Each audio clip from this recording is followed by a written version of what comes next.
Welcome to the WRAL Daily Download. I'm Jack Hagel.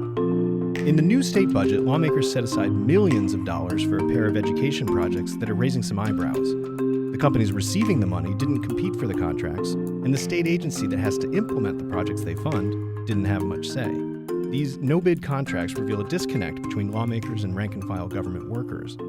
WRAL State Government reporter Travis Fain teamed up with Education Insider Emily Walkenhorst to look into them, and he joins us today to break it all down. Travis, welcome back. Glad to be here. Travis, state lawmakers this year approved a $30 billion budget. Now, in that budget, there are these two projects that you and our colleague Emily Walkenhorst looked into. Tell us about those projects. All right, so one is called Scholar Path, and it's I think of it like LinkedIn, but for high school students, for seniors in college. So it's the idea is it pulls your grades and other information out of school databases, and then it shows that data to employers who can say, hey, we got a job, and you fit these categories, also the military, also colleges. And it's this kind of new technology that isn't used that many places, but that's the idea behind it. The other one is failure-free reading, which is a service that it purports to help kids, particularly kids with some sort of learning disability who struggle to learn to read and maybe aren't responding to what's happening in the classroom day to day, help them learn to read, which is obviously a big priority for the state. Now, those seem like reasonable things for a state to be funding, but you and Emily found some consternation among state agency officials, right? Yeah, and so this kind of runs on two tracks. There's a process issue, which is these were just kind of inserted into the state budget. So, I mean, really all you have to do to get something inserted into the state budget is convince enough state lawmakers. The other thing is, are these good ideas? On failure-free reading, they don't use phonics to teach reading. Now, North Carolina years ago moved away from phonics to reading and has moved back. In fact, this legislature, Republican-controlled General Assembly, has mandated this move back to phonics because of evidence that that's the best way to teach kids to read. Mississippi had a lot of success with it, for example. And so this is different than that. And what the company will tell you is, well, doesn't work for everybody, and we're this other option. And but DPI, so that's the Department of Public Instruction. That's like the Department of Education for the state that kind of percolates policy down to all the local school systems. They say, or their consultant says, that there are a number of good programs out there for kids with special needs on reading. And I'm going to quote, failure-free reading is not one of them. So DPI says, hey, look, if this had been an open bidding process, we wouldn't have gone with failure-free reading. On Scholar Path, the other thing, the LinkedIn type service I mentioned, DPI says we weren't consulted. We're trying to make it work because we were forced to, because it is the law that we do so. Is that normal for a state agency to not be consulted when these kinds of things come up? And for that matter, if they are, is it normal for lawmakers to just sort of bypass their recommendation? Not normal, but certainly not unheard of. Like if you follow state government like I do, which is every day, you're not surprised by this, but it's not happening 5-10 times a day either. So there have been a handful of contracts, no big contracts over the years, more than a handful. Some have been controversial, some not so much. And what lawmakers will tell you is they have an idea, they think it's a good idea, they get frustration from the bureaucracy, and so they move forward. Let's take a quick break. When we come back, we'll hear more about how no-bid contracts end up in the state budget. Stick around. Welcome back to the WRAL Daily Download. We're talking with WRAL State Government reporter Travis Fain about no-bid education contracts in the North Carolina budget. Travis, I thought governments were supposed to go through a transparent bidding process when contracts like these are awarded. I mean, this is millions of dollars. It doesn't seem like that happened here. Yeah, normally you would, at least for contracts over a certain amount. You would take bids. Those bids would be judged. A vendor would be selected. That's what the law says. But you know what? You can't break the law if you change the law, and the state budget is law. So lawmakers are free to write a state budget saying X amount of dollars for Y company. Sometimes they name the company. Sometimes they don't use the company's name, but they describe it in such detail that there is only one possible company. That's a lot of fun to have to try to track down.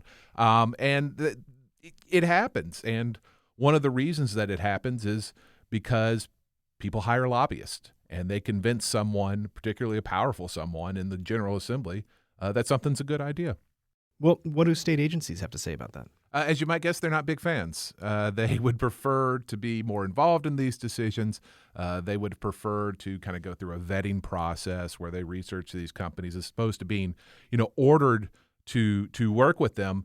And I mean, a lot of this, the state budget, it kind of emerges from whole cloth at different points in the General Assembly process and the legislative process. Like this past year, 2023, they were going back and forth about what would be in the budget.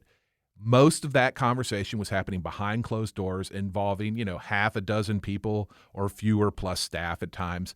So if you can get a budget writer's ear, you've really got something, because then the budget emerged and leadership said, hey, we're going to vote for this the next 2 days, and there are no amendments allowed. You have to vote it up or down. It's $30 billion. And the contracts we're talking about, I think it's less than $10 million total.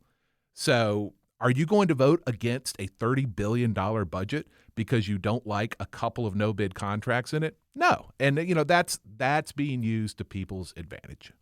So how were these projects selected, and how were these companies selected for the contracts for these projects? So on failure-free reading, we haven't got it as locked down. There were a handful of lawmakers that we think were involved, but we haven't talked to them. On Scholar Path, it's pretty obvious. They talked to a House budget writer named Jason Sain, State Representative Jason Sain. He's a Republican out of Lincoln County. He's one of the top budget writers in the House. And the company's founder, Scholar Path's founder, just says, hey, look, he's the reason that we were able to do this. And it would be Scholar Path's first statewide contract, by the way. They've been in a few schools in Missouri with some limited results.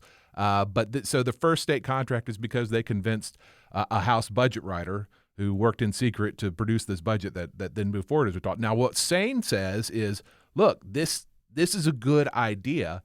And for years, particularly with IT contracts, Jason Sain knows a lot about technology.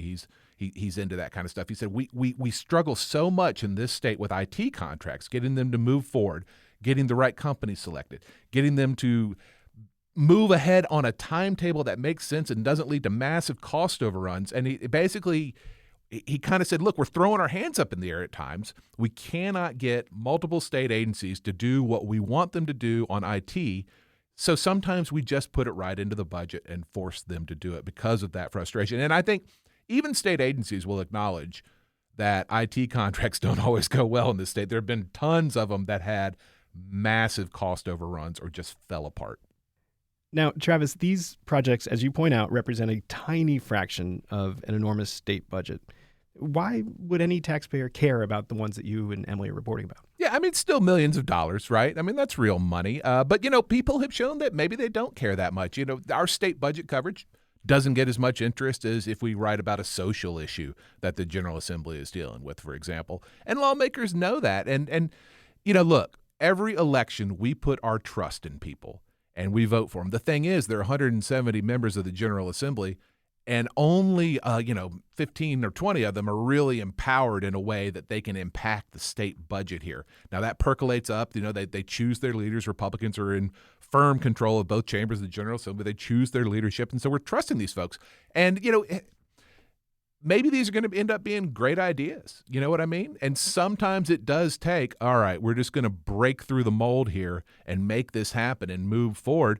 Maybe it works out great. Maybe it doesn't. But, I mean, there are processes in place for a reason, and one of those reasons is you kind of have to be careful who you get into business with. Okay, so where do these projects stand today? Is the state going to get a return on its investment? Oh, that's all kind of the best part that maybe I should have already mentioned. Scholar Path got $1.5 million 2 years ago to do a pilot project that never went live because they could not satisfy the Department of Public Instruction that they were going to protect student data, student grades, stuff like that. They didn't get a certification they needed, or at least it took them forever to get it. And so the General Assembly, or at least members of the General Assembly, saw that pilot project not come to fruition, felt like they didn't know if they should blame Scholar Path for that or if they should blame the state for slow playing it. And then they said, okay, well, let's just do $5 million more over the next 2 years to roll this out statewide. So again, $1.5 million, all of it spent, 0 students served, and that yielded another $5 million for this company, which again has 0 statewide contracts. They're trying to get in other states. They're not. They told me they were live in 3 schools in Missouri. They're not. It's not necessarily their fault that they're no longer live in those, but it's not going great for this company around anywhere but North Carolina. And for the reading project? That one is not yet. A contract isn't signed on that one. That's one where the state budget says, DPI, you must contract in the future with this group. So that's one that is coming together. It's not as far along. Well, Travis, thank you for your reporting. I know that we'll be keeping a close eye on their progress. You're welcome. That's WRAL State Government reporter Travis Fain for his reporting with WRAL Education Insider Emily Walkenhorst on no-bid education contracts. Go to the NC Capital section or the education section of WRAL.com. I'm Jack Hagel. Thanks for joining us, and thanks for listening to the WRAL Daily Download and for making us part of your morning routine. Another great way to get WRAL news is the Morning Briefing newsletter. It's a daily email with Triangle news, events, and headlines to help you get ready for the day. Sign up at WRAL.com/newsletter.